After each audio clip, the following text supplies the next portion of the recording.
Pikachu is extremely synonymous with Pokemon, right? He's been here from the very start. He's Ash's starter Pokemon. He's bright yellow like the Pokemon logo, and no matter where you are on Earth, if you see something Pokemon related, Pikachu is bound to be attached to it. But that is actually a very American perspective. In America, we got our first Pokemon games and the first episodes of the anime both in September of 1998. Meanwhile, in Japan, the first games came out in February 1996, and the development of those games started all the way back in 1990. We all know that in the end, Pikachu won the race to become the franchise's mascot, but the West only saw the very final moments of that race. So who else was in the running? Which other pocket monsters got to shoot their shot at representing the franchise in the early years? And just how close did Poliwhirl, out of all of the Gen 1 Pokemon, come to drawing us into the franchise hypnotically? The results might surprise you, so come follow me as we uncover the hidden history of Pokemon's many mascots.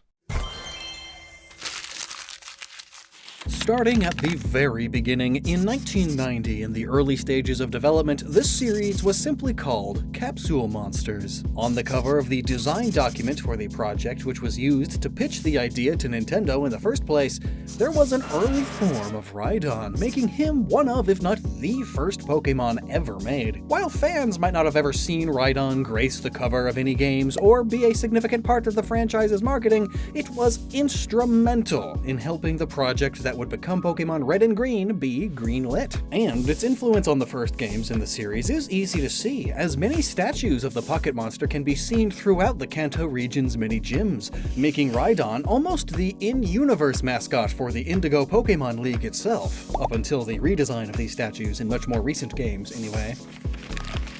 While Rhydon may have been the first, he certainly didn't hit the big leagues. The first Pokemon to do that would, of course, be the starters, displayed prominently on the box art of Pokemon Red and Green. When people first started to see Pokemon advertisements in magazines, or just on game store shelves, they saw Charizard and Venusaur. As the early evolved forms of some of the first Pokemon you get, it was an obvious choice to make one or either of them the mascot to the franchise. Over time, though, a clear winner began to emerge. Even when Game Freak released a third version, Pokemon Blue, which was essentially a patched and fixed version of the game, it was clear that not Blastoise, but Charizard was becoming a favorite. In fact, in the very first TV commercial for Red and Green, Charizard was front and center, right there along with the logo, ending the commercial, exactly where you'd expect a mascot to be. スーパーゲームボーイならカラーで綺麗。仲間が増えるロールプレイング。ポケットモンスター。Charizard had an early lead. In fact, in much of the merchandise marketing and even some spin-off game covers, it was hard to find something that the giant fire-flying type dragon wasn't on. Even to this day, Charizard is found in countless toy lines as a primary Pokemon representing the franchise. And you can ask any Pokemon fan and they'll tell you, yeah, Charizard has some pretty obvious favoritism going on. That said, Charizard's status as the series' primary mascot was most definitely not set in stone. There were in fact several others that the series was trying to push to popularity too. Surprisingly, one of those was Poliwhirl.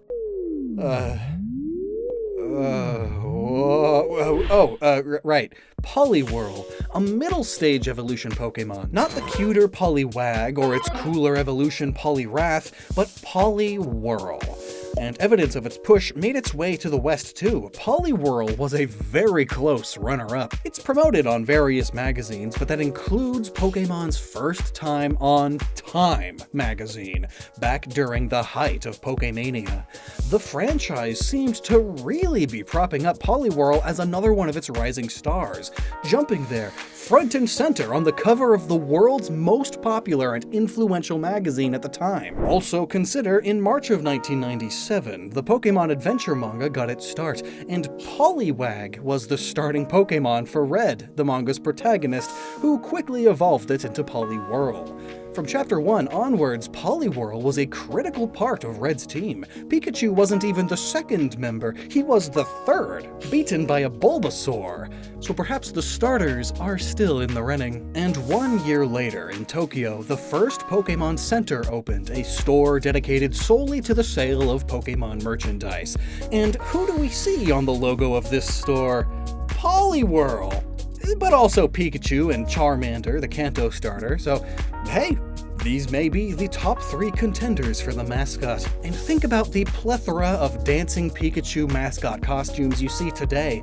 Go back all the way to 1998 and you'll find Pikachu and Poliwhirl. And a lot of merchandise at the time also showed this Pikachu first, Poliwhirl second idea, even years later. By the time Kellogg's partnered with Pokemon for a line of Pokemon foods, Pikachu was already the clear winner, but Poliwhirl still had its influence, being right there behind Pikachu on the cereal box and even being one of the marshmallow shapes. And its evolution, Poliwrath, is featured on the Pop-Tarts. There's the Pikachu edition Nintendo 64. Obviously Pikachu has won by this point, but who else is featured on this box? Oh, Charizard and Poliwhirl again. And when Game Freak needed a promotional image to show that you can put your Game Boy Pokemon onto the N64 Pokemon Stadium games, how about a Game Boy wielding Poliwhirl handing it off to Pikachu, yeah? The Pokemon Stadium ad? It features the legendary Mewtwo, the Kanto starter, the Pokemon important to the anime, Pikachu, Meowth, and Psyduck, and again, Poliwhirl, for just some reason. The first Pokemon bedsheet also features Pikachu primarily, but Poliwhirl secondarily, along with Clefairy and Squirtle, the Kanto starter again. Meowth too, but that is likely because of his popular antagonist role in the anime, more so than him being a representative of the franchise itself. Snorlax and Eevee are here tertiarily as well. They are popular Pokemon, but not mascot quality. When it came to the set of gold-plated Pokemon cards released at Burger King to promote the first movie, we again see Poliwhirl in the mix. The rest of these Pokemon are all important to the movie and the anime, yet Poliwhirl was not, so even here, they were still pushing it. Poliwhirl also joined Meowth, Jigglypuff, and the starters as the featured Pokemon in Kraft Mac and Cheese. Yeah, all your favorites, all with prominent roles in the anime except Poliwhirl. Poliwhirl is still being pushed. And it was odd that a middle stage evolution of a Pokemon was getting so much love and attention. Remember, Pichu did not exist at the time. Pikachu was a basic Pokemon just like Meowth, Jigglypuff, Clefairy, and the Kanto starters. So there had to be a reason it was being pushed for so long, even after Pikachu was settled on. And, well, it was nepotism. You see, Satoshi Tajiri, the original creator of Pokemon, had a favorite Pokemon, as all of us do. His, at the time, just happened to be Poliwhirl, so it makes sense why there would be several promotional images featuring Poliwhirl. Satoshi Tajiri probably suggested it. Even Poliwhirl, being Red's starter in Pokemon Adventures, is a reference to the creator of Pokemon, as in Japanese, Red's name was Satoshi. But as Satoshi Tajiri dialed back his influence on the Pokemon series, Poliwhirl 2 would fade into the background as just another Gen 1 Pokemon. Its hypnotic grip loosened, and ultimately, finally, released. However, before the true mascot of the series could finally rise up, it had yet another contender. Clefairy.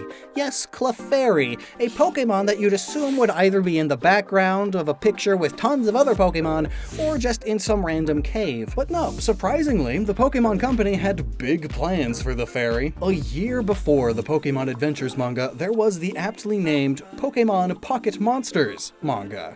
Here, Clefairy was actually Red's first starting Pokemon, and a particularly odd one at that. Despite Clefairy's cute exterior, this one was a crude, loud-mouthed, and selfish Pokemon that tried to win battles through trickery, usually with a slapstick joke or two. This might not have fit the typical description of a Clefairy, but the manga was still a hit, and it went on to continue through several generations of Pokemon. To Game Freak and the Pokemon Company, Clefairy had the makings of being the central mascot of the series. There might have even been a main game built with Clefairy called Pokemon Pink. However, there isn't full proof that this game was ever even in development besides a mention in Pokemon Yellow's source code. Still a worthy mention though. Determining the mascot of Pokemon was no easy feat. There are just so many of the original 151 that can fit the bill. Still, as the Pokemon franchise was about to start going global, they would need one central character to represent them. And in the end, while they really tried to push Poliwhirl, it would come down to one project. And that project was the original Pokemon anime.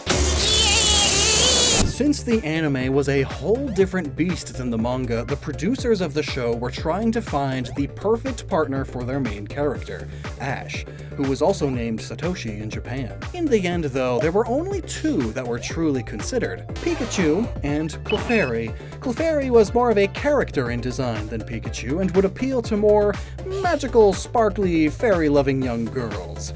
But Pikachu, on the other hand, was akin to a pet, something that anyone of any age could instantly understand.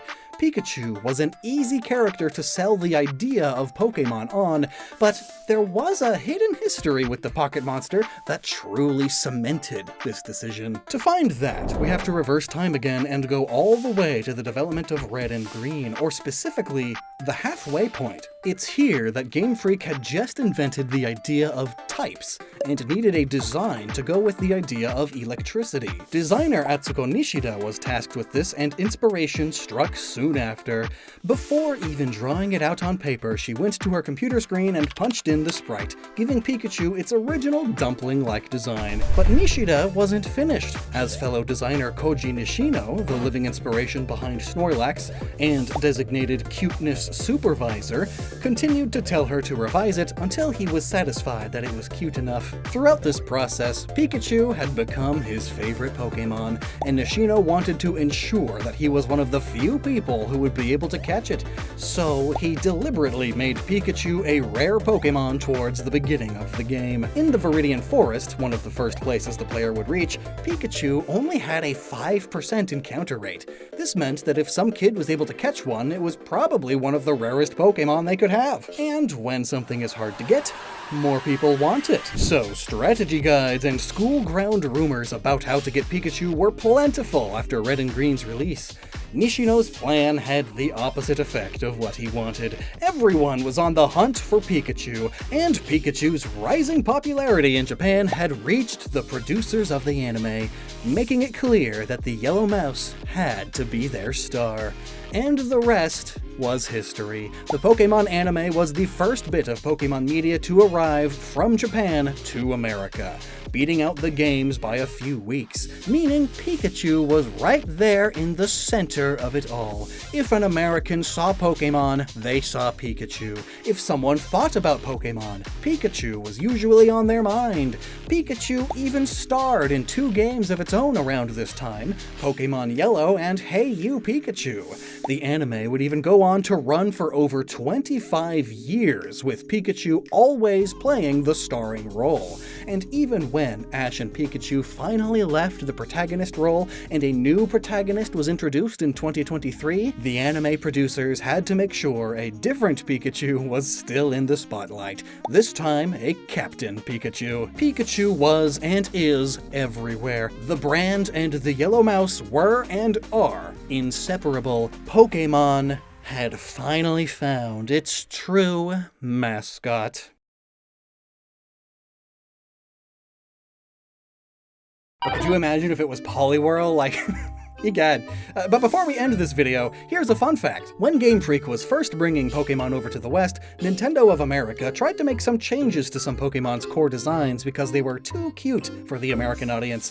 Think about the whole giving Kirby angry eyes for the American box art kind of thing, only a bit more hands-on than that. Of these proposed changes, one involved making Pikachu a tiger with large breasts, and also a graffiti art style for the game. When the Pokemon CEO, Tsunekazu Ishihara, asked how this was even still Pikachu, the Nintendo of America employees basically said, look, it still has the tail. Just think, the cute, adorable critter we've all come to love could have just been yet another overly sexualized furry. Good old America in the 1990s.